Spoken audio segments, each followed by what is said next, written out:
Hello and welcome to another edition of Motoring Northwest with me, Mark Stone, and of course Ken the Cam.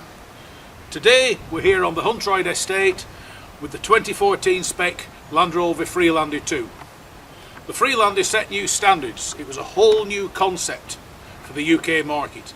An SUV, sports utility vehicle, crossover, which meant it did all sorts of things for all sorts of people. It was a four-wheel drive that gave its owner off-road facilities without the need to know how to do it. The only thing you had to do in the early days was the hill descent control, which was one great big switch situated around the gear lever. Absolutely fantastic motors, not cheap, I'll give you that. This one weighs in, the top spec, just short of £40,000. This one, the SD4 HSE, is the top of the range. All new exterior trim, black detailing around the grille, black lines and little bits and pieces that pick it out and set it apart. Beneath the bonnet of this one we have the TD4 190 brake horsepower, automatic. You've got normal auto, you've got sports auto, or you've got sequential. Nice 4-cylinder turbo diesel.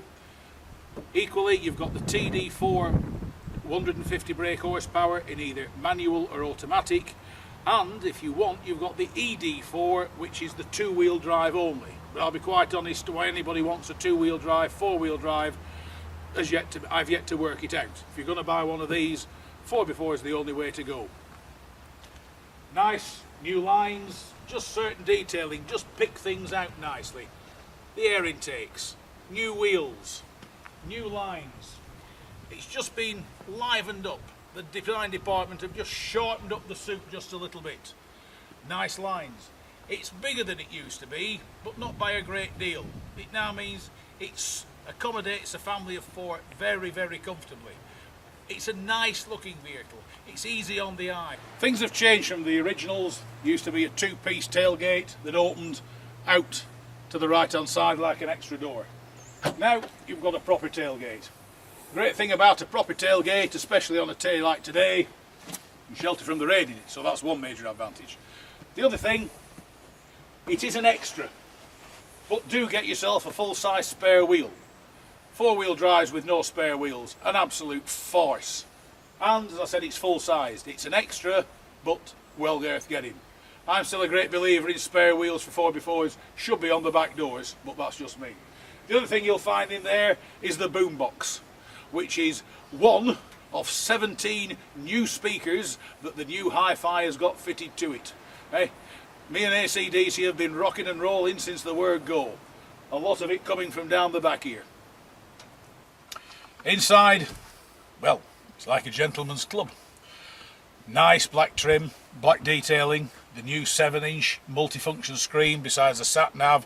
It allows you to keep track of anything and everything going on inside and outside. Nice clear dashboard with a big informative readout in the middle. As I said, the beauty of this is you've got fully auto, click it to the left, you've got sports auto, which means it holds the gear more, or move it forwards or backwards and you've got full sequential. Going to sequential, the car is far more responsive, the gear change is far quicker, far smoother. Now, as regards the all-wheel drive system, you've still got hill descent, which is there, no problem, and for most people that's more than enough. The main controls now are actually, once you've lifted the arm out of the way, are here. You've got the setting which means it does it all itself. Then you've got mud, grass and gravel, or if you look at it, since it's pictogrammed, how to avoid oversized alien snowflakes. Next, you've got deep ruts, or how to avoid small pine trees, and lastly you've got sand, or once again, and it's the favourite comment, cactus avoidance. But whichever you put it in, courtesy of these two buttons, what you're in appears on the screen, so you're never left in doubt as to what position you've got the all-wheel drive system in. And to get back out, you just press this button however many times and the system goes back to fully automatic, and it will do what it needs to do before you've even thought about it. Nice, comfortable, relaxing. One or two people have commented that the rear seats don't give full accommodation. I'm 6 foot tall. I have my seat quite a long way back, and there's still another adult can sit happily behind me in this vehicle. So where the lack of space comments have come from, I've yet to work out. Just a nice thing to drive, nice and airy. Okay, this has twin sunroofs. Good view. You can see all the corners. An absolute imperative on a four-wheel drive. You need to know where your corners are, then you don't hit things. But apart from that, great machine. And one thing I do like, a clock, a proper analog clock. Nothing digital. The great thing is, a quick glance down, you can see what time it is.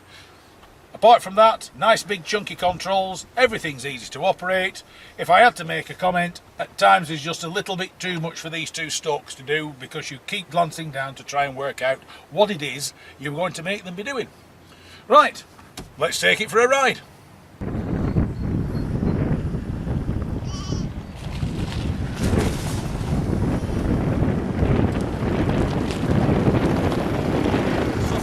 This edition of Motoring Northwest, the latest Land Rover Freelander 2, it's time to hit the road with the best rock band in the world. Cheers!